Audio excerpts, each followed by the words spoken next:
Un medicamento que solo vaya a ser usado durante unos días es poco negocio. En cambio, un medicamento que sea para toda la vida, un medicamento para el colesterol, un medicamento para la hipertensión, un medicamento para el azúcar en sangre, este es un cliente que interesa mucho. Que se han organizado para encontrar enfermedad donde no hay enfermedad, inventar enfermedades, ampliar los criterios de lo que es una enfermedad, etc. El problema que tenemos ahora es la gran cantidad de medicamentos que se usan de manera innecesaria. Si no producen bien a este paciente, es igual, por lo menos lo probamos. No, es que tienen un riesgo. Cada año millones de personas reciben prescripciones de medicamentos derivados del opio. Hay más de 100.000 muertes por intoxicación por estos analgésicos cada año, que no es una broma, es la peor epidemia de efectos adversos por medicamentos que se conozca en la historia de la humanidad. ¿Por qué se implantó el pasaporte COVID? ¿Por qué había tanta presión para la gente que se vacunara? Porque hay una sociedad que espera mucho de la tecnología, porque hay una sociedad que está obsesionada con la enfermedad. Para una persona que tiene poder es muy tentador confinar, suspender derechos, porque suspender derechos, aparte de que es una arbitrariedad, supone abrir la puerta a suspender todavía más derechos. Bienvenidas y bienvenidos al podcast número 5 de Mentes Indomables. Hoy tenemos con nosotros una persona muy especial para mí. Él es Joan Ramon Laporte, es médico farmacólogo y nos va a contar cosas súper interesantes. Hola, Joan Ramon. ¿Qué tal? Buenos días. Muy bien, encantado de tenerte aquí con nosotros. Yo contento de venir. Tú escribiste un libro sobre colesterol que comprobé que tenía muchas ideas que comparto, ¿no? Sí. Y no sabía que había alguien que también se dedicaba a esto. Pues cada vez más. Lo que pasa es que como yo creo que tú estás muy fuera de las redes sociales y todo este tipo de cosas. Bastante, sí. Allí cada vez se ve un movimiento bastante activo alrededor de temas como el colesterol, por ejemplo, del que vamos a hablar hoy también. Y bueno, quiero ir a saco a preguntarte ya la primera pregunta y quiero hablarte de una de las cosas que está más de moda en el mundo de la nutrición y los métodos para adelgazar, que es el Ozempic, ¿vale? Sí. Te voy a leer un par de artículos. Uno es el de La Razón, ¿vale? Es un titular. Dice: los medicamentos para adelgazar reducen el riesgo de cáncer. Y este es del Economista, que dice: Ozempic, más allá de la obesidad, reduce el riesgo de 42 enfermedades como el Alzheimer e infartos. ¿Tú qué opinas de este medicamento? ¿Realmente es tan eficaz y tan maravilloso? Bueno, con el tiempo que lleva en el mercado y con el tiempo de uso, no se puede decir que sea un medicamento que te protege del cáncer, porque para conocer los efectos de protectores o perjudiciales del cáncer sobre la salud se necesitan unos años, porque el cáncer no es una enfermedad que aparezca de un día para otro. Bueno, lo que ocurre con este medicamento, en parte sobre lo que tú me preguntas, es que se ha exagerado un efecto que ha ocurrido con muchos otros medicamentos anteriormente. Es que para vender se le añaden propiedades mágicas al remedio y así se vende más y se crea una imagen mejor de este medicamento. El hecho es que los estudios en los que se demuestra, entre comillas, que el Ozempic te protege de miles de enfermedades son estudios que llamamos observacionales, no son propiamente ensayos clínicos. Y son estudios realizados en su gran mayoría en Estados Unidos. Entonces, ¿quién puede tomar? ¿Qué persona con exceso de peso puede tomar Ozempic en Estados Unidos? Los que están asegurados y los que tienen dinero para pagarlo. Los más pobres no. Cuando tú comparas gente que toma Ozempic con gente que no lo toma, estás comparando personas que se diferencian entre ellas o grupos de población que se diferencian entre ellos no solo por el hecho de tomar o no tomar Ozempic, sino por el hecho de ser pobres, ricos, poder acceder a asistencia médica, etc. Entonces, atribuir al Ozempic lo que son problemas más bien derivados de la situación de clase social me parece un poco exagerado. Pero comprendo que se exagere, es típico cuando hay un nuevo fármaco que es un gran negocio, ¿no? Y ahí quiero llegar. Tu libro das muchas cifras muy interesantes. Una de ellas, por ejemplo, que en el 1980 el mercado farmacéutico mundial era de 25.000 millones de dólares. Y en el año 2022 alcanzó el el 1.482.000 millones de beneficios. O sea, es una barbaridad comparado con en muy pocos años. 1,5 millones de millones, ¿no? Sí. 1,5 millones de miles de millones. Sí, es que se hace hasta difícil. Billones, 1,4 billones españoles, no billones ingleses, que son miles de millones. Claro. Entonces, mi pregunta es, ¿la enfermedad se ha convertido en un negocio? Bueno, esto es algo, sí, pero para responder rápidamente, sí, pero tiene su causa y creo que también sus implicaciones. Al final de la Segunda Guerra Mundial es cuando nacen los sistemas sanitarios de alcance universal, es decir, para toda la población, públicos y gratuitos, financiados con los impuestos de los ciudadanos. Este es el modelo del Sistema Nacional de Salud británico, que España más o menos tomó en su conjunto como modelo. Hay otros modelos de atención universalizada, sanitaria universalizada, quiere decir para toda la población, como por ejemplo el que opera en Alemania o en los Países Bajos, que son modelos que en lugar de estar basados que en lugar de estar organizados por el Estado con los impuestos de los ciudadanos, en este caso el Estado recoge dinero de las mutuas y aportaciones de trabajadores y empresas y después lo redistribuye a empresas que de hecho son privadas, no son públicas, para proveer la atención sanitaria. Entonces el Estado en este caso tiene una función de vigilancia de que esto funcione bien.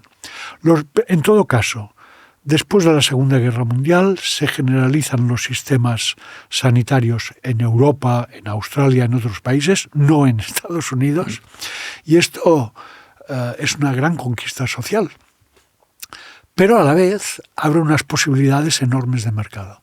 Y es precisamente este hecho de que para las industrias proveedoras de la sanidad vean que tienen un mercado potencial que es prácticamente ilimitado, toda la población, porque el sistema es de cobertura universal, esto genera muchas inversiones en investigación y desarrollo de tecnologías en un momento en que la ciencia ya había descubierto medicamentos que podían ser realmente revolucionarios, como la penicilina, que fue introducida en terapéutica durante la Segunda Guerra Mundial, en el año 42 o 43, y los antibióticos que la siguieron.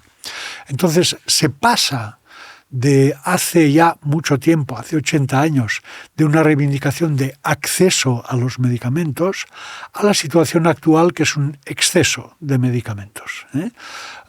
Las fuerzas del mercado, muy bien organizadas, con un pastel muy apetitoso ante ellas, pues se han organizado para encontrar enfermedad donde no hay enfermedad, sino otros problemas que no son estrictamente médicos, inventar enfermedades, ampliar los criterios de lo que es una enfermedad, etcétera. Supongo que hablaremos de varios ejemplos. O sea, ¿se inventan enfermedades? Se inventan y se exageran las dos cosas, sí. Sí. Por ejemplo, bueno, tú lo sabes tanto como yo, mejor que yo, el colesterol es presentado como si fuera una enfermedad. Yeah. Y yo no me cuesta nada oír por la calle o en el mercado, etcétera, a personas que hablan y que dicen, por ejemplo, una frase típica es decir, no, yo estoy muy bien de salud, el doctor me ha dicho que tengo el colesterol muy bien. Bueno, sí, pero... Ya está, ¿no?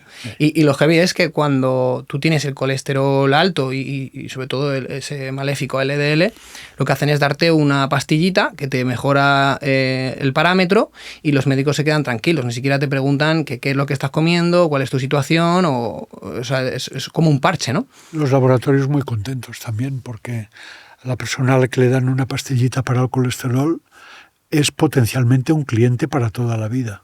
Fíjate que una de las cosas que digo en mi libro, en Crónica de una sociedad intoxicada... Comprarlo, es muy interesante. Bueno, no, sinceramente, uno de los mejores libros que me he leído. Una de las cosas que cuento y que se sabe y sale en la prensa a menudo es que están creciendo las resistencias de las bacterias y otros gérmenes a los antibióticos y no se desarrollan nuevos antibióticos o se desarrollan muy pocos. ¿Por qué? Porque un tratamiento con un antibiótico dura una semana o 15 días, o a veces solo un día o 3 días. Y raramente dura meses, por ejemplo, en el caso de la tuberculosis o en el caso de enfermedades víricas como la infección por VIH, pues es para toda la vida. Esto sí que les interesa, ¿no? Pero un medicamento que solo vaya a ser usado durante unos días es poco negocio. En cambio, un medicamento sobre el que logras convencer al médico que lo recete y que sea para toda la vida, un medicamento para el colesterol, un medicamento para la hipertensión, un medicamento para el azúcar en sangre, etcétera, esto es un cliente que interesa mucho. De hecho, hay un dato que das que es bastante impactante. Dices que el 50% de la población con más de 75 años toma 5 medicamentos o más. Me parece que es incluso la de más de 70 años. Sí, más de 70, ¿no? 5 medicamentos o más al día de manera continuada. Extraordinario. Y esto está ocurriendo en toda Europa. Es cierto que cuando miré estos datos relativos a España, vi que esto era muy variable de una comunidad autónoma a otra. La comunidad autónoma donde este porcentaje era más bajo era el País Vasco, la comunidad autónoma donde era más alto era Murcia. Y no sé si esto tendrá que ver también con las pequeñas diferencias que hay de una comunidad autónoma a otra en lo que son las prioridades del sistema sanitario. Por ejemplo, en Cataluña durante 20 o 25 años era una de las 3 principales prioridades del plan de salud, que es un plan quinquenal de 5 años, que se renueva cada 5 años. Una de las 3 principales prioridades siempre fue, y en algún periodo fue la primera, mirarle el colesterol a toda la población. Yeah. Entonces, en virtud de esta prioridad oficializada en el plan de salud, que es para 5 años, los médicos tienen premio por pedir pruebas de laboratorio de colesterol. Es decir, que ahí ha habido alguien que ha influido para eso, ¿no? Desde luego. ¿Qué es la cascada iatrogénica? A ver. Si yo soy tu médico, tú vienes a visitarte y me dices, doctor, quiero hacer un chequeo. Y yo te digo, oye, no te hagas un chequeo porque los chequeos son malos para la salud. Si tú te encuentras bien, no hay que hacer un chequeo. Pero insistes mucho y tengo una cola de pacientes esperando en la sala de espera y al final tengo que ceder a tu petición, te digo, bueno, pues te voy a pedir un análisis de sangre. Y si en este análisis de sangre pido el colesterol y te sale un colesterol elevado, yo te puedo recetar una estatina, un medicamento para el colesterol. Al cabo de unos meses o unas semanas, cuando vengas a la visita de control, tú te quejarás probablemente de que tienes dolores musculares. Y estos dolores musculares, que antes no tenías, muy probablemente han sido causados por el medicamento que yo te he recetado para el colesterol. Claro, yo como médico tendré una resistencia, si tú quieres inconsciente, pero una resistencia al fin y al cabo a reconocer que algo que yo he prescrito para hacerte bien en realidad te ha causado dolor muscular o dolor en las articulaciones. De modo que, aunque yo sepa que las estatinas, o me hayan dicho alguna vez y recuerde que las estatinas pueden causar dolor, yo me olvido en este momento. Es lo que se llama disociación cognitiva, algo muy común en la práctica de la medicina y en todas las prácticas de la sociedad, pero en la medicina es muy común.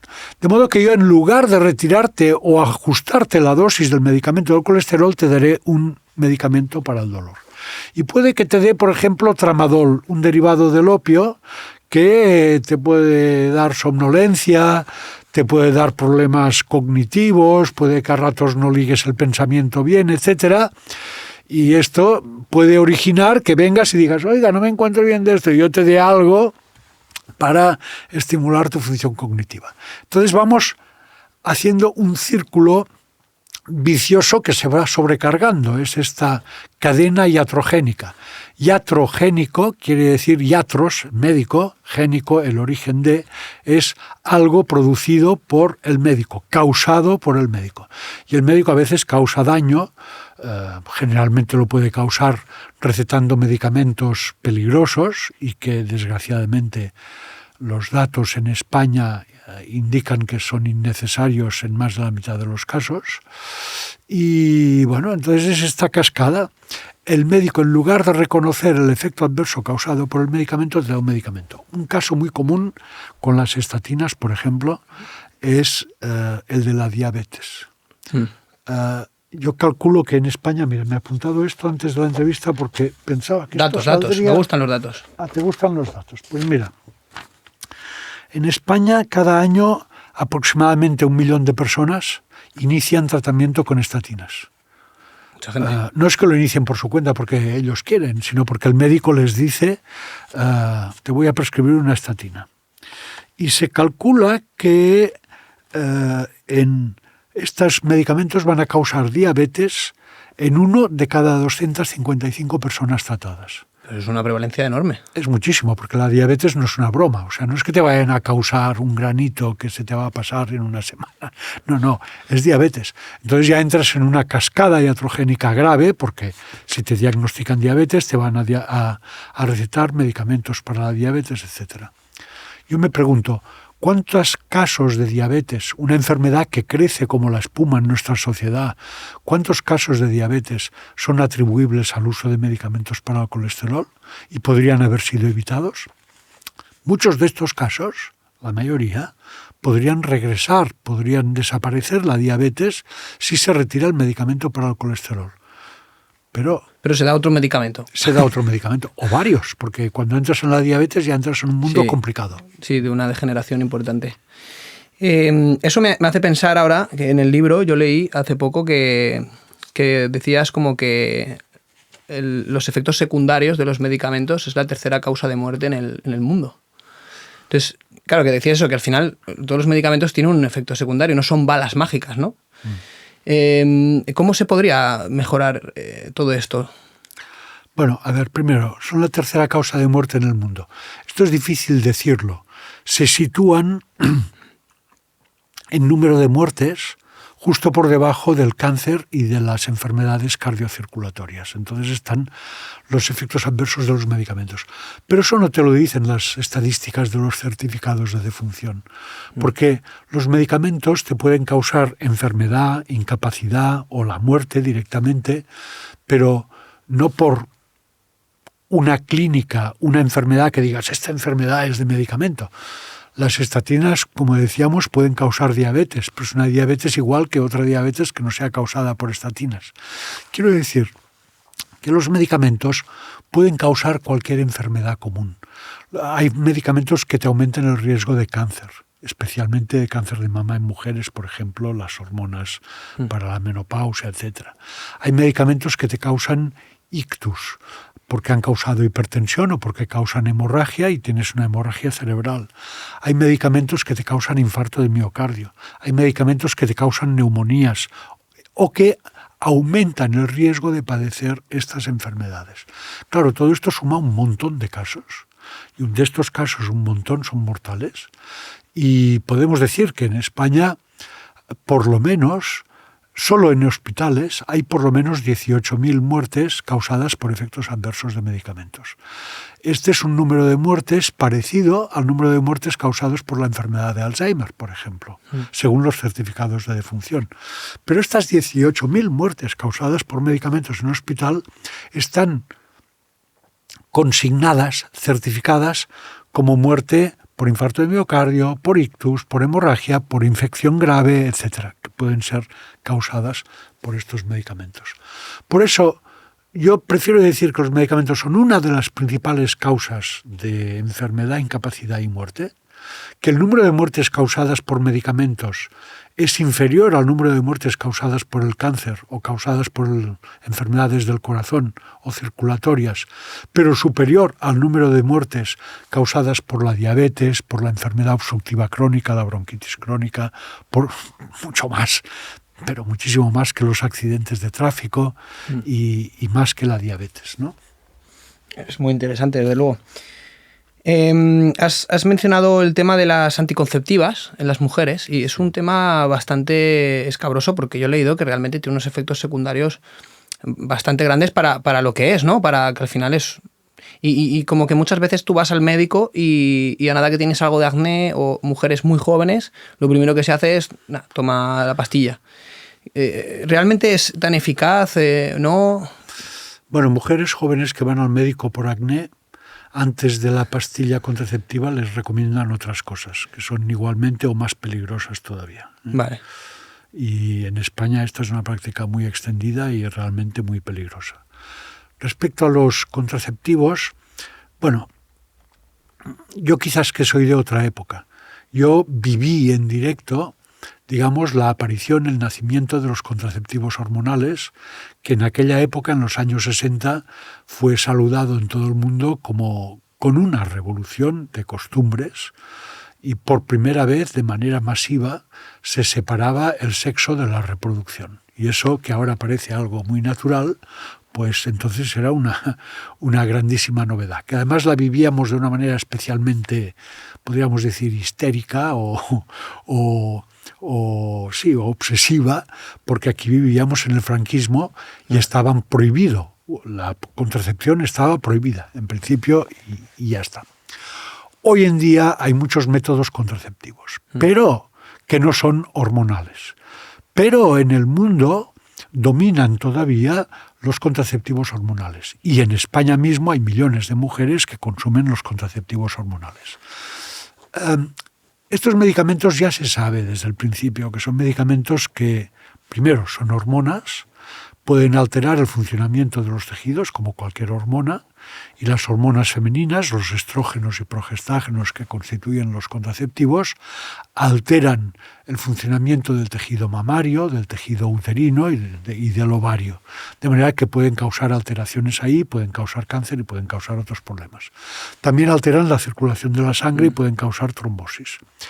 Bueno, también yo veo, desde mi época y desde mi edad, que cuando salieron los contraceptivos, también al mismo tiempo se iniciaron estudios que a mí me parecieron ejemplares y estupendísimos y heroicos incluso, en los que participaron decenas, en Estados Unidos centenares de miles de mujeres, para comprobar la seguridad de los contraceptivos. Y en muy pocos años estos estudios nos contaron que se podía reducir mucho la dosis del contraceptivo, de manera que no se perdía eficacia, pero desaparecían muchos efectos adversos. Esto es lo primero. Y lo segundo, había que limitar el uso de los contraceptivos a mujeres de menos de 35 años, porque a partir de 35 años es cuando se veían estos problemas de trombosis, de infarto, incluso de ictus cardiovasculares, y también se vio de cáncer de mama, pero en las mujeres más jóvenes los problemas cardiovasculares no existían. De manera que los contraceptivos también me sirven a mí para poner un ejemplo, me sirven ahora para poner un ejemplo de que la seguridad de un medicamento no es una característica innata que tengamos que tomar ya así, como por quedar por segura desde que nos la cuentan. Depende de la persona que lo toma. Es decir, no podemos decir que, por ejemplo, a las estatinas que causan diabetes, sí, pero a dosis más bajas de las que se están dando, las estatinas podrían reducir el colesterol, suponiendo que esto fuera importante, y no causarían casi nada de casos de diabetes, pero serán a dosis muy altas. Los contraceptivos se pudo rebajar la dosis porque se vio que eran eficaces a dosis más bajas. Y esto, lamentablemente, en la historia de la terapéutica ha ocurrido con varios fármacos. Es decir, que se comienza dándolos a dosis altas, y después con el tiempo se va aprendiendo que la dosis podría ser más baja. Y dado que con dosis altas tenemos más efectos adversos, pues claro, a la larga, con dosis más bajas, al tener más experiencia con el fármaco se va convirtiendo en más seguro. A la larga también, si evitamos usar este determinado fármaco en los grupos de población en los que puede causar más efectos adversos, por ejemplo, los contraceptivos hormonales en mujeres de más de 40 años causan más trombosis y más infartos, pues también se mejora el perfil de seguridad de estos medicamentos. ¿No puede ser que con el tiempo esa mujer que es joven, que en los estudios sale como que todo va bien, cuando llega a una edad más acercada a esos 40 años, pueda tener efectos secundarios que arrastre? Porque en el estudio puede ser que, sí, claro. Sí, claro. Es que aquí, para tener en cuenta esta cuestión de las relaciones que se llaman, en términos técnicos, la relación beneficio-riesgo, ¿no?, que cambia según el tipo de persona que lo recibe, según la dosis del medicamento y demás, pues, ¿con qué lo comparamos? Porque cuando salieron los contraceptivos se decía, los contraceptivos aumentan, se descubrió, al cabo de unos años, los contraceptivos aumentan el riesgo de trombosis. Sí, pero también se vio que el embarazo aumenta mucho más el riesgo de trombosis. Entonces decían, bueno, ¿qué quieres? ¿Evitar un embarazo? Pues tendrás menos trombosis que teniendo un embarazo. Ahora esta comparación ha perdido sentido, porque puedes decir, no, es que puedes usar otros contraceptivos que no son hormonales y no te causarán efectos cardiovasculares, ¿no? O sea, esto depende también de qué tenemos a mano. Vale. Una pregunta dentro de lo que es la actualidad farmacéutica, como que todo está diseñado un poco para que sean parches. Son parches a un estilo de vida deficitario, un estilo de vida que no es el correcto. Te dan una pastilla, te ponen una solución, te normalizan y como que todo se hace, todos los medicamentos se hacen en este lugar, ¿no? ¿Tú crees que eso va a cambiar y los medicamentos van a tener un poder más sanador, ¿no? No tanto un parche? Es difícil que cambie. Lo que les gusta a las compañías farmacéuticas son medicamentos que ni curen ni maten. Es decir, que no te curen para que tengas que seguirlo tomando y que no te maten para que puedas seguirlo tomando. Entonces, yo creo que esta es una cuestión que desde el punto de vista del mercado, que es lo que manda actualmente en sanidad y en medicina, pues es muy atractiva y no creo que cambie. Quizá lo que hay que recordar en relación con lo que me preguntas es, ¿hay medicamentos que curen? Sí, los antibióticos pueden curar de una infección. ¿Por qué? Porque atacan, destruyen o limitan la proliferación de unas células, que son las bacterias, virus y demás, que son ajenas a nuestro organismo. Pero cuando se trata de modificar funciones de nuestro organismo, cuando se trata de la presión arterial, de la diabetes, del cáncer, etc., entonces ahí la eficacia no es tan bestia, porque el medicamento tiene acciones sobre... Es decir, cuando nos venden un nuevo medicamento, nos dicen, este medicamento actúa sobre el receptor alfa 3, 4B. Y entonces, y a partir de ahí tendrá un efecto de no sé qué. Bueno, sí, pero el medicamento actúa sobre muchos sitios. Lo que pasa es que nos venden uno de los mecanismos de acción. Hay otros que después explicarán los efectos adversos que no queríamos ver en aquel paciente en particular, ¿no? No sé si he contestado. Sí. Claro, la lástima es esa, ¿no? Que al final sacan un medicamento que tiene una diana, un tal, y hace esto. Pero claro, no tiene en cuenta el resto de cosas. Que te lo venden como que tiene una diana, sí, pero tiene muchas dianas. No, lo venden como una bala mágica, lo que hablábamos, ¿no? Sí. Pero claro, lo triste es que no haya unos procesos detrás de estudio que realmente cuando sacan el medicamento tengan en cuenta todo. Lo que tú has dicho antes, aprendemos a base de errores. ¿Quiénes son los conejillos de Indias? La población. Hay procesos de estudio. Lo que pasa es que están ocultados, tapados, reprimidos, etc. No salen en los medios de comunicación. Mira, el consumo de medicamentos, cuando uno observa en España, por ejemplo, o en la Comunidad de Madrid, cuáles son los medicamentos que más se prescriben, cuáles son, por ejemplo, si te dedicas a la hipertensión arterial, cuáles son los que se prescriben más para la hipertensión, a qué dosis, etc.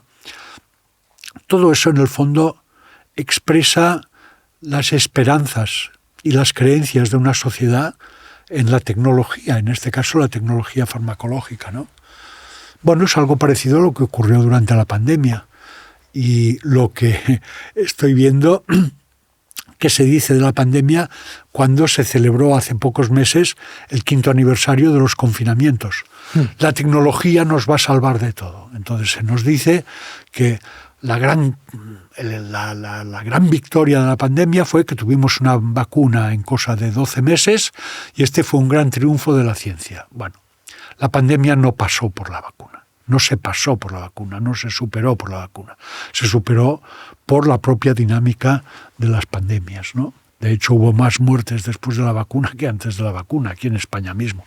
Es decir que hay muchos datos que indican que la vacuna no nos salvó, pero se nos quiere hacer creer que hay esta tecnología. Entonces, esta visión de confianza en la tecnología, que es algo que podríamos decir que la sociedad ya está preparada para recibirla y para creerla y para asumirla, es alimentada por los que nos venden estas tecnologías.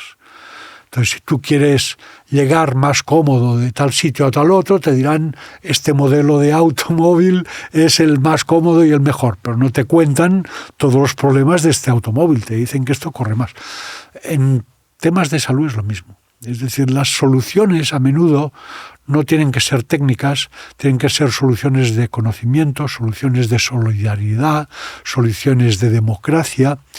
Y bueno, ahí donde la sanidad funciona peor y donde la mortalidad tiene, digamos, indicadores peores, y la morbilidad también, las enfermedades, es donde hay más diferencias sociales. Los países donde hay mayor cohesión social y menores diferencias sociales tienen estándares de salud más elevados. Los países del norte de Europa, donde hay menores diferencias, aunque también son muy amplias sociales, tienen una edad media de muerte, una esperanza de vida mucho más larga que otros. Se dice que los países del sur de Europa tenemos una esperanza de vida muy alta, y es verdad, pero lo que no tenemos es una esperanza de vida muy alta de vida sin problemas de salud, de vida autónoma. Es decir, la diferencia de la edad que tú alcanzas de vida autónoma hasta la edad en que te mueres, en España, en Italia, en Grecia, es mucho más alta que en los países del norte de Europa. Has abierto varios melones aquí.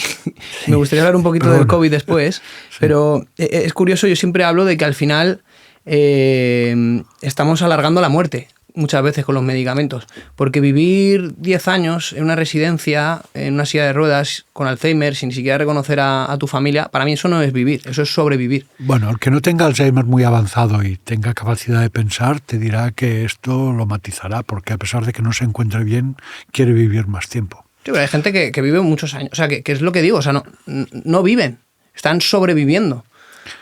Y alargamos como la muerte un poco, en muchísimos casos. Sí, pero hay mucha gente que quiere sobrevivir. Sin duda, también, sin duda. No digo que no lo hagan, pero es la realidad. O sea, también viene un poco a lo de la esperanza de vida. Estamos de acuerdo. Yo lo que quería es que quede claro que el que ya no es autónomo pues tiene que morirse. No, claro. Tiene derecho a vivir, y tiene derecho a ganar autonomía en muchas cosas. Desde luego. Y a reorientar su manera de vivir, sus valores, sus actividades, desde etcétera. Desde luego. Lo que pasa es que yo tengo una perspectiva como muy evolutiva, y ahí realmente cuando la persona ya era un lastre para el clan, no se quedaba. Sí. Es otro tema. Es otro tema y a mí me parece muy bien esta filosofía social, pero no es la que tenemos. Es decir, ahora no podemos decir, oye, es hay una que opinión. morirse. Que no hemos dicho eso, ¿eh? Pero sí, o sea, entiendes el concepto, ¿no? Y yo creo que muchas veces los medicamentos lo que hacen es alargar la muerte en una persona que muchas veces sufre más de lo que debería. Sí, pero no siempre son malos. Es decir, los medicamentos a muchas personas les mejoran la calidad de vida y les mejoran la supervivencia. Cuidado. O sea, yo no soy antimedicamentos ni antiprescribir medicamentos. Yo tampoco, ¿eh? Estoy a favor de prescribir los medicamentos cuando sean necesarios y de la manera que sean necesarios. Quiero decir, a la dosis adecuada, la duración adecuada, con un buen compromiso con el paciente, etc. Y esto es lo que no está ocurriendo.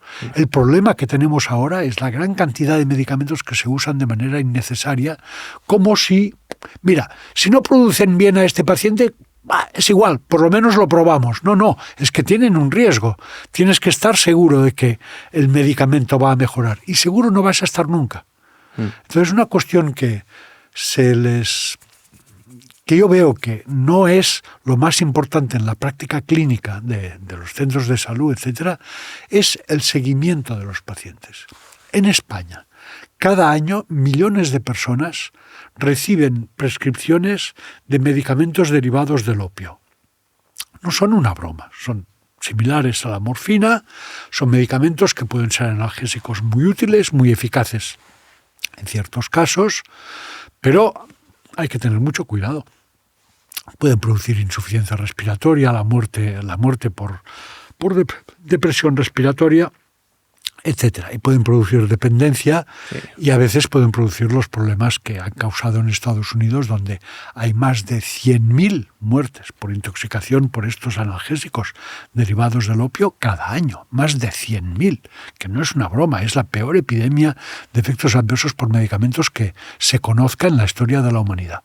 Pues bien, cuando un médico prescribe uno de estos medicamentos a una persona con dolor, estaría bien que al día siguiente o al cabo de 2 días llame por lo menos por teléfono para preguntar si está siendo eficaz. Si no compruebas la eficacia, ¿de qué sirve dar estos medicamentos? Mira, una vez en un taller con médicos de atención primaria, en un sitio no voy a decir dónde, fuera de aquí,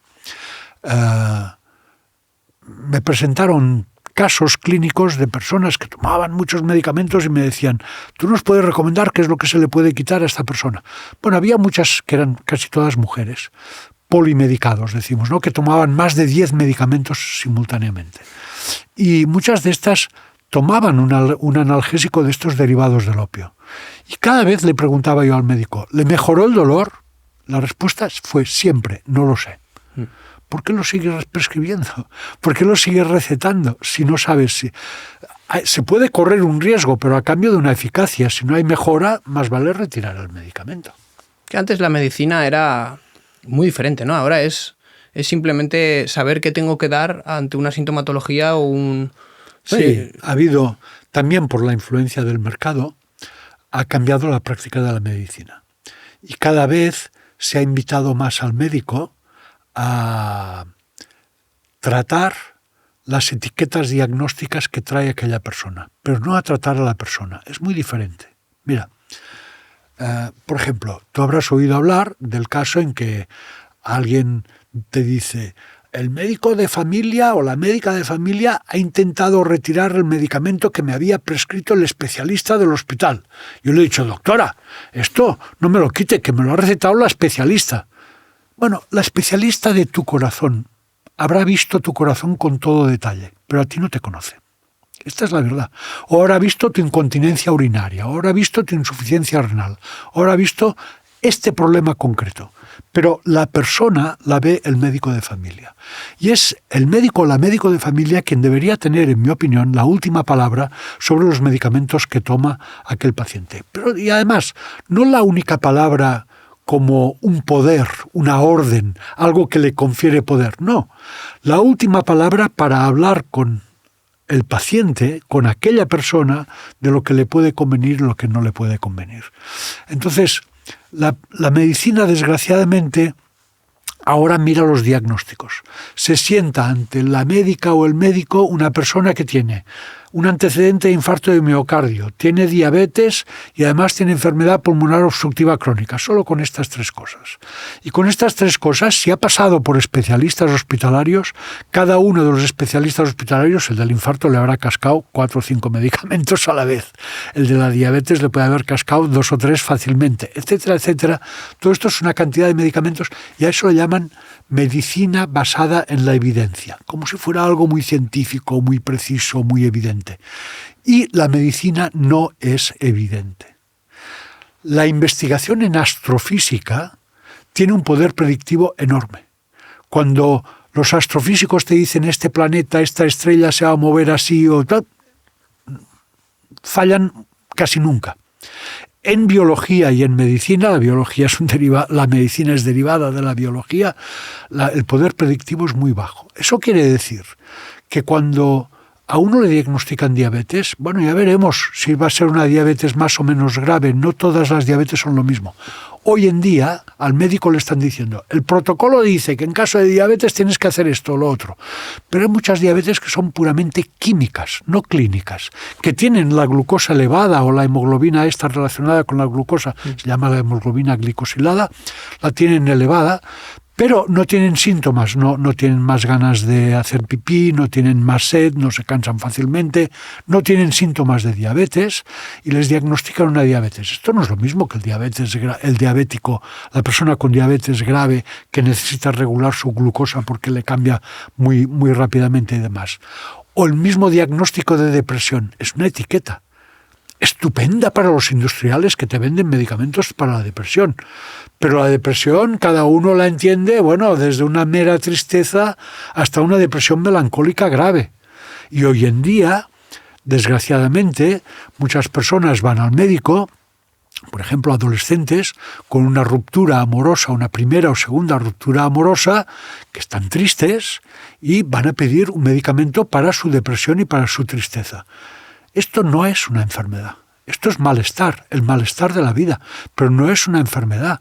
Y si queremos tapar el malestar de la vida con medicamentos que supuestamente nos anestesian de nuestro malestar, estamos causando más daño todavía, porque estos medicamentos van a tener sus efectos adversos.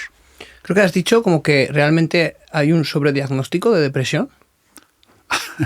Absolutamente. Es decir, la depresión es una enfermedad cuya definición ha ido cambiando en los últimos años a medida que salían medicamentos contra la depresión. Los primeros medicamentos supuestamente activos o eficaces para tratar a personas con depresión aparecieron a final de los años 50, principios de los 60. Y fue en los 80 cuando aparecieron los nuevos medicamentos llamados antidepresivos, quiero decir, el Prozac o fluoxetina y todos los que se le parecen. Esto apareció en los años 80.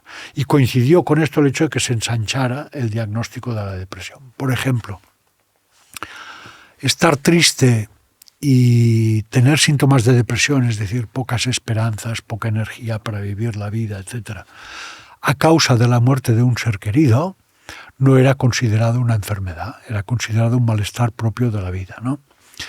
Hace unos 15 o 20 años, la Clasificación Internacional de Enfermedades Psiquiátricas, que es realizada por un grupo de especialistas que de hecho son financiados por los laboratorios farmacéuticos que venden los psicofármacos, pues dictaminó que el duelo que dura más de 3 meses es patológico.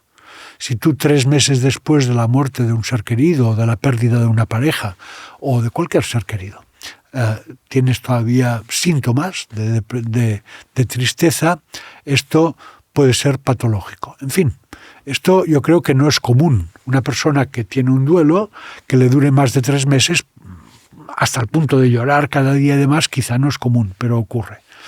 Bien, la última clasificación te dice que el duelo es patológico si dura más de 15 días.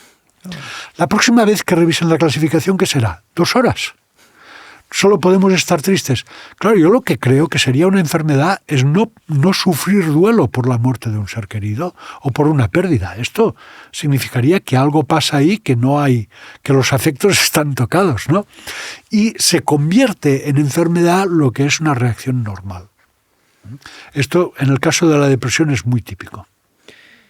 Vale, ¿y realmente son eficaces esos medicamentos? Porque bueno, si realmente pues nos... Personalmente creo que no. Vamos a ver, es que con la depresión hay montado un circo extraordinario. Primero, se hacen ensayos clínicos donde se comparan estos medicamentos con un placebo. Es decir, que si hubiera alguna diferencia entre las personas que reciben este medicamento y las personas que reciben placebo, al cabo de un tiempo, personas diagnosticadas de depresión, pues podríamos decir que estas diferencias son atribuibles al medicamento, al fármaco, tanto positivas como negativas, ¿no? Pero estos ensayos clínicos a veces dan resultados favorables al fármaco. Un mismo fármaco, comparado con placebo, a veces te da un ensayo clínico que te da un resultado favorable al fármaco, a veces es igual el efecto y a veces incluso es mejor el fármaco. ¿Qué hacen los laboratorios? Pues publican solo los ensayos clínicos que salen bien. Los que salen mal se los guardan en el cajón. La propia Agencia Norteamericana de Regulación de Medicamentos, la FDA, ya desde el año 2000, y esto es un ejemplo clarísimo de cómo la industria farmacéutica, a base de su presión política, ha logrado cambiar las legislaciones y reglamentaciones de autorización de nuevos medicamentos, pues la FDA desde los años 2000 exige 2 ensayos clínicos controlados con placebo para autorizar un nuevo fármaco, 2 ensayos clínicos controlados con placebo, es decir, donde se compara el fármaco con placebo, que demuestren que el fármaco es mejor. A la FDA no le importa si hay otros 7 ensayos clínicos en donde el fármaco no era mejor. Tú tienes que presentar estos 2. Decirle a la FDA, estás obligado por ley, que tienes otros 7 ensayos, pero que estos no los presentas. Se los das, pero los que tú presentas para que te aprueben el medicamento son los 2 que han dado positivo. Esto es una manera.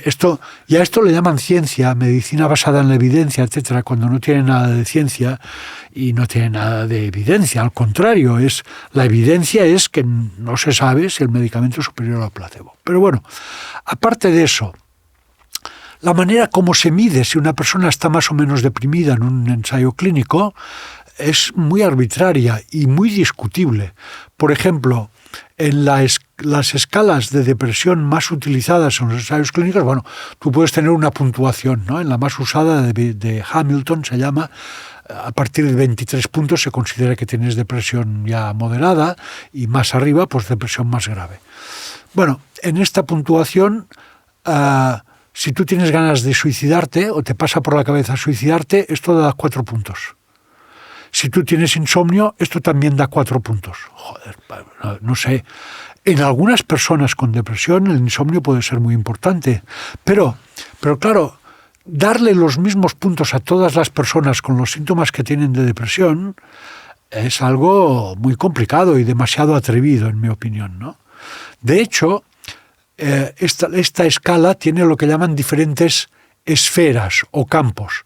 Las ideas suicidas, el insomnio, la falta de energía por la mañana, en fin, los problemas laborales, porque uno está pues más alicaído y trabaja peor, etc. Entonces hay diversas esferas o ámbitos donde se consiguen diferentes puntos. Pues los fármacos que se recomiendan para la depresión no hay ni uno que haya mejorado todas las esferas. Curioso, por lo menos. Además, estos fármacos tienen riesgos, y riesgos graves. Primero, estos fármacos salieron porque se decía que eran mucho más seguros que los antidepresivos de los años 50, ¿no? Pero después resultó que no. Se decía que eran más seguros, pero resulta que causan más crisis epilépticas, que causan más infartos de miocardio, que causan más ictus, más accidentes vasculares cerebrales, que aumentan la mortalidad. Las personas deprimidas que toman estos fármacos, comparados con las personas deprimidas que no los toman, las que los toman tienen mayor mortalidad. Y esto está publicado en revistas médicas, analizado, metaanalizado, etc. Pero esto se pone siempre en segundo plano si es que se hace público, a veces ni se habla de ello. Luego son bastante adictivos, ¿no? Que dan bastante dependencia e incluso problemas. Sí, estos fármacos son muy... Claro, una cosa que la industria aprovechó es que estos fármacos crean dependencia, efectivamente. Eso quiere decir que si se interrumpe bruscamente el tratamiento, puede haber síntomas de abstinencia, como ocurre con cualquier droga. Y el síntoma de abstinencia pues son síntomas, digamos, contrarios al efecto del fármaco. Bueno, entonces esto quiere decir que si uno deja de tomar estos fármacos de manera brusca, en las semanas siguientes puede tener síntomas de depresión, pero también de ansiedad y otros problemas. Y esto para los fabricantes lo han reconvertido. Y dicen, eso quiere decir que la depresión hay que tratarla durante toda la vida. Porque, como te decía antes, lo que les gusta es el cliente para toda la vida, no el cliente ocasional. Hombre, ahí lo han hecho muy bien, porque claro, dejas de tomarlos y te deprimes otra vez. Claro, tienes un cliente cautivo. Y esto ocurre con medicamentos ahora, no solo con los psicofármacos, sino también se está viendo con otros fármacos, por ejemplo, el omeprazol, que se da para problemas de estómago, y a veces con esta terminología tan frívola que les llaman protectores gástricos, como si fuera una tirita que le pones al estómago porque allí hay una ulcerita. Pues no, estos fármacos tienen efectos sobre todo el organismo, pueden tener efectos adversos, y lo malo es que causan una cierta dependencia, es decir, que cuando se dejan de tomar de manera brusca pueden volver los síntomas y hay que ir bajando las dosis de manera progresiva. El omeprazol, además, al final es un error porque el estómago tiene que estar ácido, ¿no? Algunos casos de enfermedad gástrica y tal es interesante, pero la gente lo toma como si fuera... Efectivamente.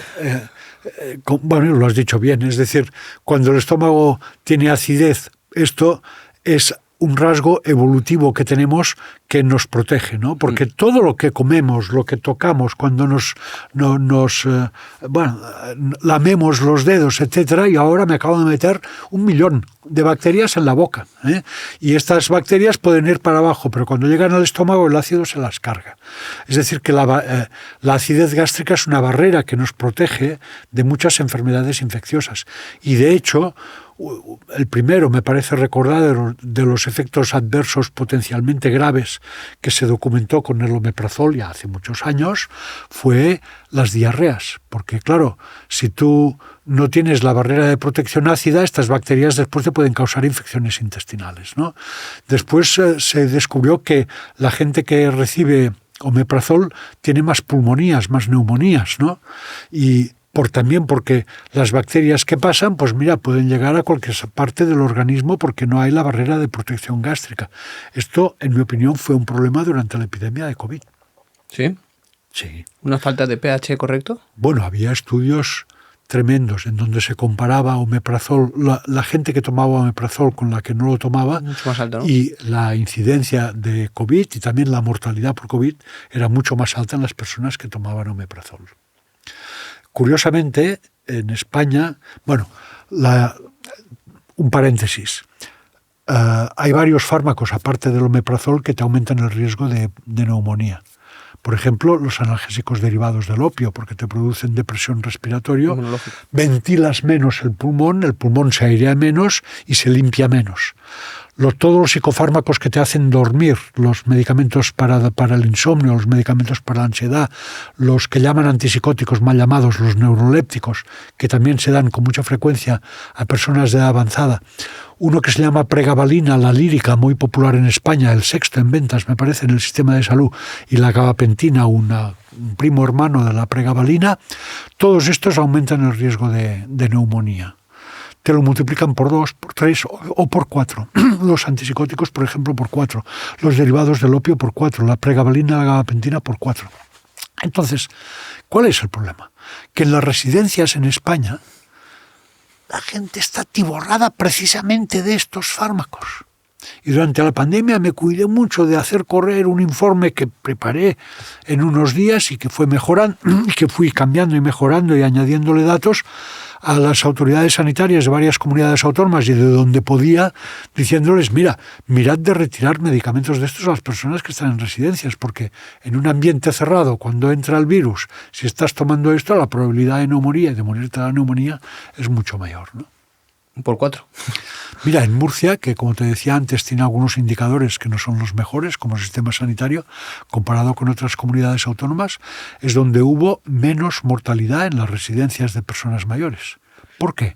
Porque no toman tantos medicamentos, no, quizá. Porque el responsable, más simple todavía y más rápido, porque el responsable de residencias en aquel momento las visitó una por una y dijo, abrid las ventanas y ventilad. Esto es lo primero. Solución. Por eso. Y es mucho más eficaz, además. Sí, y es lo que se ha visto. En las tres enfermedades de transmisión respiratoria, lo más importante es ventilar y no estar en ambientes cerrados mucha gente, ¿no? Curioso. Sin duda alguna.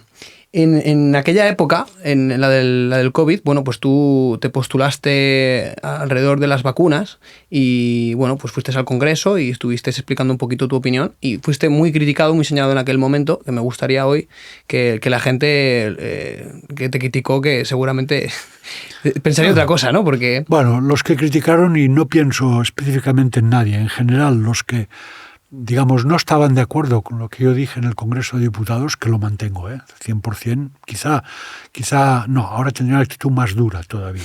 Sí, porque con vista ya se ve... Sí, durante la pandemia yo fui cambiando de opinión.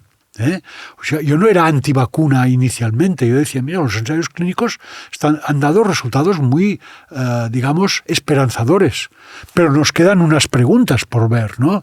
¿Cuánto va a durar la protección conferida por las vacunas? Se vio que al cabo de 9 meses era 0. Van a conferir protección ante las nuevas cepas del virus y se vio que era menor. Una cierta protección sí, pero mucho menor. ¿Van a evitar el contagio o la transmisión de la enfermedad?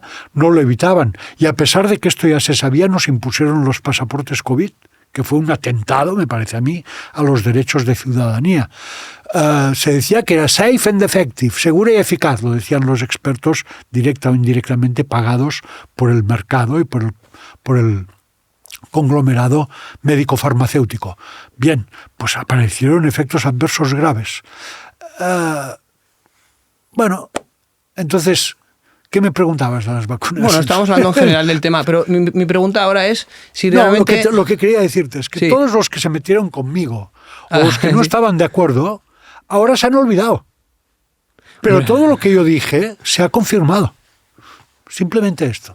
Pero mi pregunta es, si realmente no era eficaz ante todo lo que has dicho, ¿por qué se implantó el pasaporte COVID? ¿Por qué había tanta presión para la gente que se vacunara? O sea, yo estaba en un hospital haciendo unas prácticas y me obligaban. Yo no podía ir con mis amigos a ningún bar porque no me quise vacunar, porque soy dueño de lo que me meto y lo que no.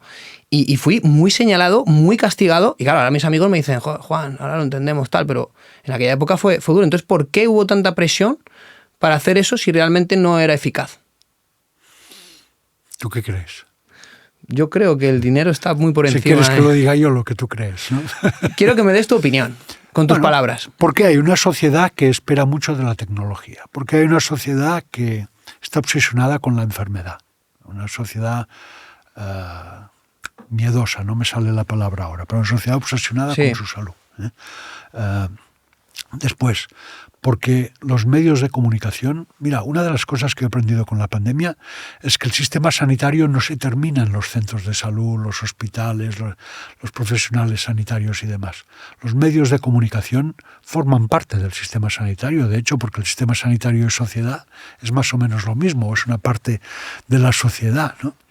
Y los medios de comunicación contribuyeron mucho a exagerar el miedo y demás. Y después el centro, el núcleo de lo que me estás preguntando, ¿por qué? Yo te diría, pregúntaselo a los políticos que detentan el poder. Para una persona que tiene poder es muy tentador confinar, suspender derechos. Porque suspender derechos, aparte de que es una arbitrariedad, supone abrir la puerta a suspender todavía más derechos.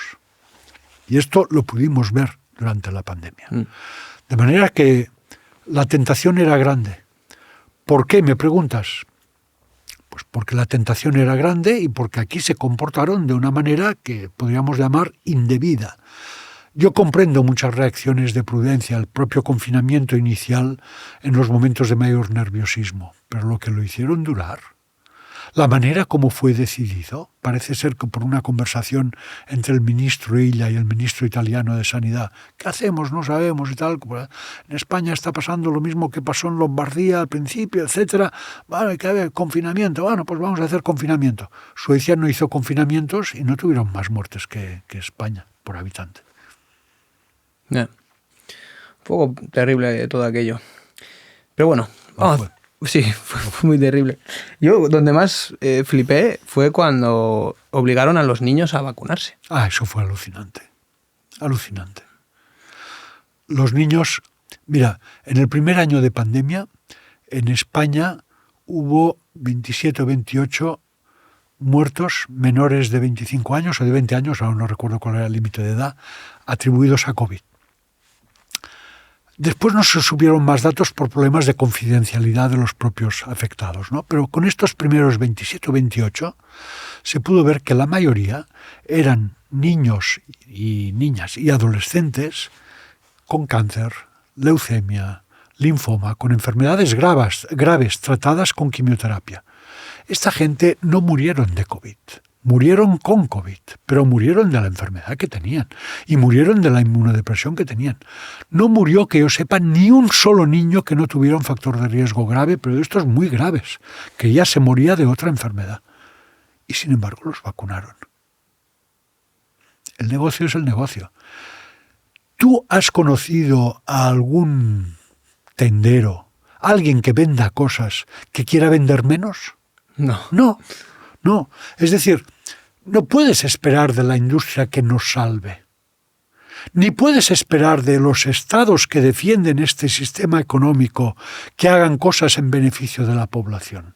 Y esto lo dije ya en un debate aquí en Cataluña al inicio de la pandemia, en febrero de 2020. No podemos esperar y tenemos que esperarnos cualquier cosa que nos quieran vender. Ellos quieren vender más. Y si logran vender vacunas a los mayores de 70 años, a todos los adultos. Y una vez han logrado todos los adultos, los adolescentes. Y después los niños. Y encima dosis de recuerdo. Los niños se inmunizan con los virus. Y se inmunizaban con el virus de la COVID porque, claro, vacunar a niños cuando ya llevábamos 2 años de epidemia es algo de locos. Los niños ya habían estado en contacto con el virus. Y había datos de España y de otros países que demostraban, datos serológicos, que estos niños habían ya creado anticuerpos frente a la COVID. Y hay otros datos que te indican que ante las enfermedades víricas, la inmunidad natural es mucho más potente que la inmunidad conferida por las vacunas. Entonces, si un niño puede adquirir inmunidad natural por pasar una enfermedad que ni la nota, que es subclínica, estos niños estuvieron en contacto con el virus pero no se pusieron enfermos, ¿cómo vas a vacunarlos?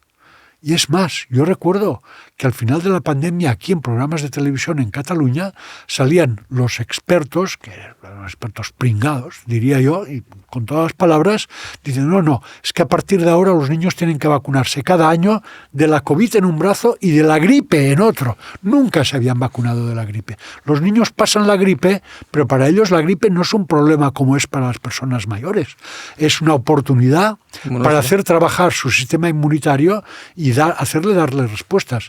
No sé si has oído hablar de los niños burbuja, ¿no? Los niños que viven en un ambiente donde hay poco contacto con microbios, es imposible evitarlo del todo, pero por lo menos se evita mucho. Son niños que después tienen otras enfermedades de mayores autoinmunitarias, esclerosis múltiple, asma, problemas de este tipo, que son enfermedades autoinmunitarias porque su sistema inmunitario no está bien educado. Justo el otro día con una invitada hablábamos un poco de la sobreprotección en los niños y que realmente ellos tienen que estar en el barro jugando con los animales y eso es bueno para ellos en todos los aspectos. Pero bueno, eso es otro tema interesante. Sí, en el barro vigilando que no haya cristales, etcétera. Es decir, que tampoco hay que pasarse. Pero yo soy muy de montaña, entonces para mí el barro es la montaña, es el campo. Vale. No soy de ciudad. Entonces, claro, no entiendo lo que es el barro aquí en la ciudad, que eso sí que debe ser. Pero sí. Hablabas un poco de eso, ¿no? Al final, de que hay muchos intereses económicos detrás de todo esto. Y yo con un dato que me impactó mucho al leer tu libro fue que hay medicamentos que el coste quizás son $200 de enfermedades raras, enfermedades que son complicadas, como por ejemplo la hepatitis C, y que luego se vendían por 85.000. Entonces, ¿esto cómo se puede permitir? Aquí no hay un comité ético o algo que diga, ostras... No, lo que hay es muchos mecanismos para que sea así como tú dices. Cuando uno compra un automóvil, por ejemplo, paga un porcentaje importante del precio, es lo que tiene el automóvil, el hierro, el plástico, el motor, las tapicerías, en fin, todo el componente material de este automóvil. Y hay otro componente que son los gastos de marketing, otros gastos indirectos. Todo esto suma un precio, el fabricante le añade un beneficio y a partir de aquí tienes el precio de venta.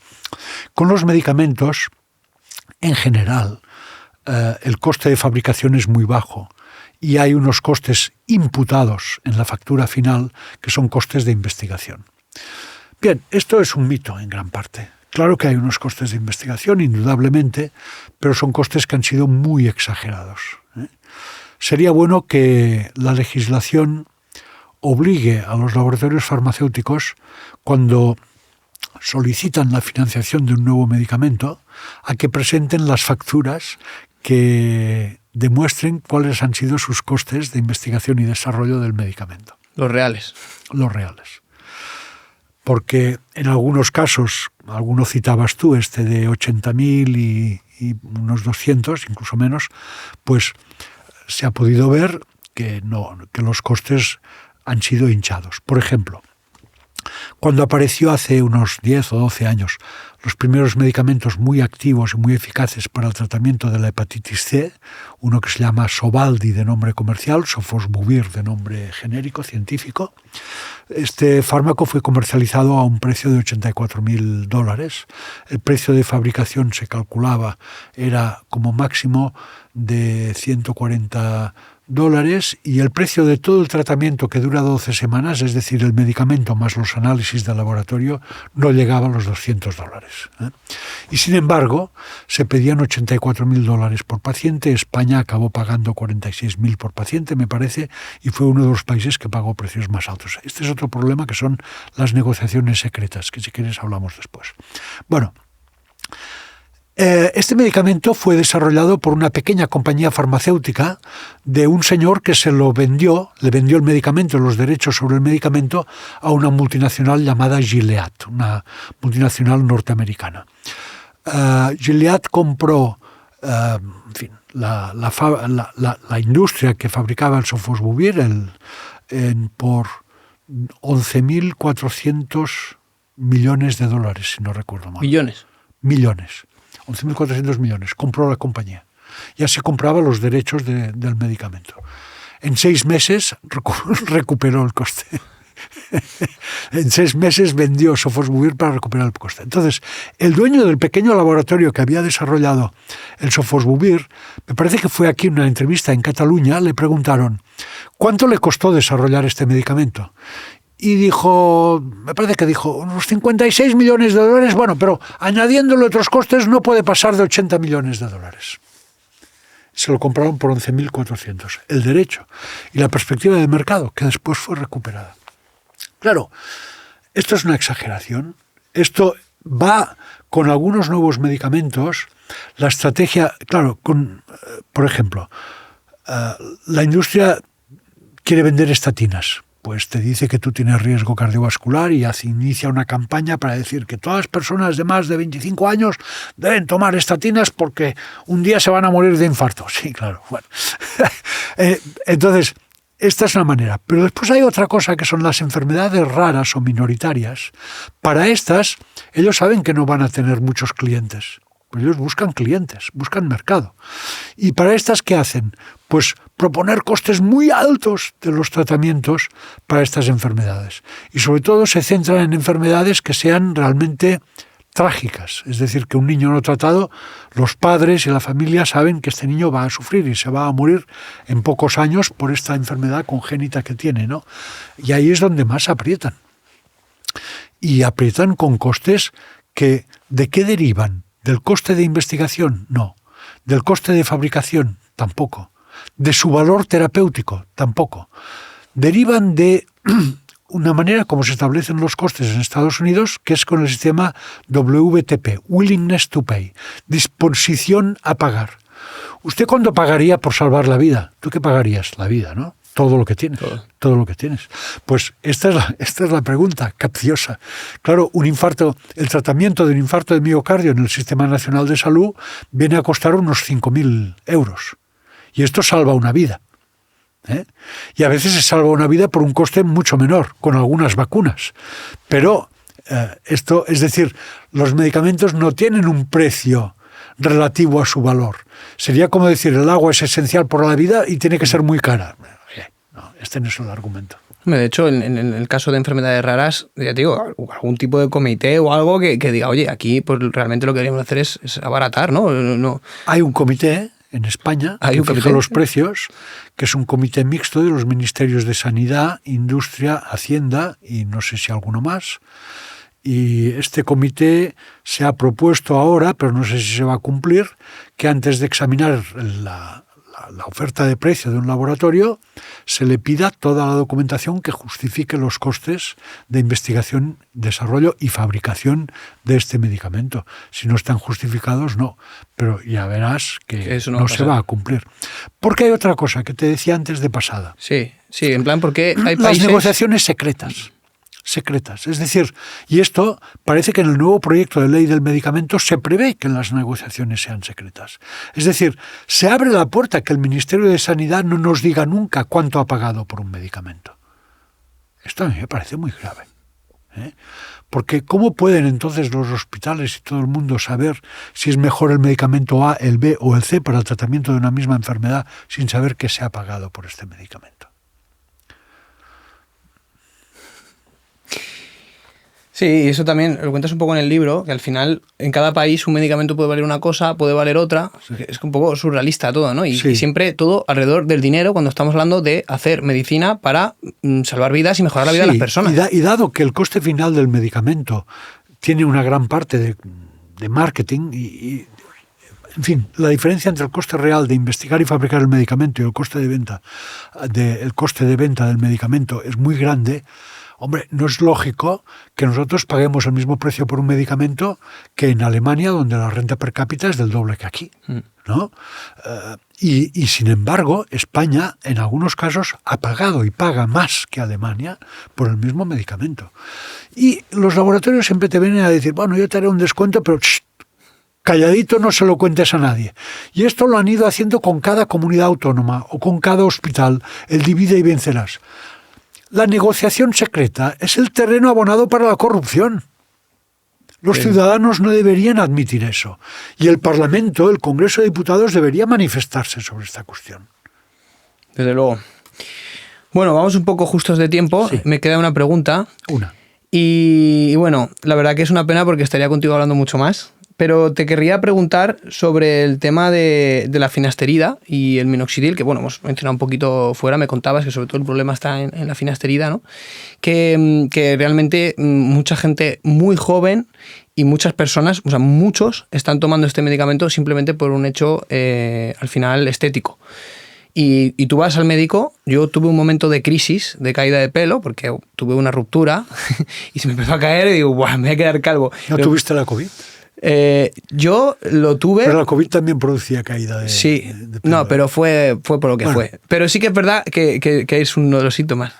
Y nada, lo primero que se me ocurrió a mí fue, voy al médico y le empecé a contar, oye, que me quedo sin pelo, tal, no sé qué, nada, te hacemos una analítica y te damos esta pastilla, tú no te preocupes. Ya cuando salí del médico dije... ¿Y la analítica qué pretendía? Pues me pidió el hierro, me pidió cosas así un poquito relacionadas con esto, ¿no? Y ya salí al médico y dije, pero qué demonios, Juan, ¿cómo vas? Yo que soy un tipo muy natural, que no tomo un medicamento nudo, a no ser que sea algo necesario, ¿no? Que tenga un... Y ahí ya pues lo dejé y empecé a hacer mis cosas y me echo aceites y muy bien, mejoré mucho, sobre todo mejoré de pensamiento, ¿no? Pero el que no es así, medicamento. Y todo por estética. Entonces, ¿qué opinas de este, que sé que tiene muy mala fama, de la finasterida sobre todo? Bueno, la finasterida, lo cuento en el libro, como otros medicamentos, es un medicamento que aumenta el riesgo de suicidio y ha causado casos de suicidio, lamentablemente consumado en muchos países. Y hay mucha documentación sobre esto, se conoce desde hace muchos años. La Agencia Europea del Medicamento solo ha reaccionado hace 1 o 2 semanas con una decisión de poner en la ficha técnica que el medicamento puede aumentar el riesgo de suicidio. Imagínate tú, la ficha técnica es el documento oficial que, digamos, refleja lo que es el pacto entre el laboratorio farmacéutico y el organismo regulador sobre lo que se puede decir y lo que no se puede decir del medicamento. En qué condiciones hay que usarlo, a qué dosis, para qué indicaciones, dónde está contraindicado, etc. Todas estas cosas, que es lo que después viene reflejado en el prospecto, ¿no? Y si buscáis, cuando uno quiere saber un medicamento, tú pones en internet, pones ficha técnica y el nombre del medicamento y te saldrá el documento de la Agencia Española del Medicamento, que es la ficha técnica en castellano, donde te explica todo eso. Bueno, pues a partir de ahora la ficha técnica de la finasterida, que tiene varias páginas, pondrá que este medicamento, pero esto no lo mira nadie. Yo había oído que lo iban a prohibir en Europa. ¿A prohibir? Yo leí un titular así. Yo no he oído esto, pero si fuera así sería una extraordinaria noticia, porque lo que te iba a decir es, ¿cómo vamos a justificar un medicamento con estos riesgos? Gente que eran totalmente normales, que no habían tenido ningún antecedente patológico y que de golpe se vuelven como locatis y se suicidan, no pueden vivir y se suicidan total por la calvicie. Hay que decir, yo también empecé a perder pelo y hay que decir que el calvo encuentra que es un motivo estético, los otros ni se enteran. Es decir, yo veo a un calvo y ahora pienso, joder, este debe pensar que tiene un problema estético, pero yo lo veo como una persona que no tiene un problema estético, claro. ¿No? Unos tenemos pelo y otros no, unos más, otros menos, punto.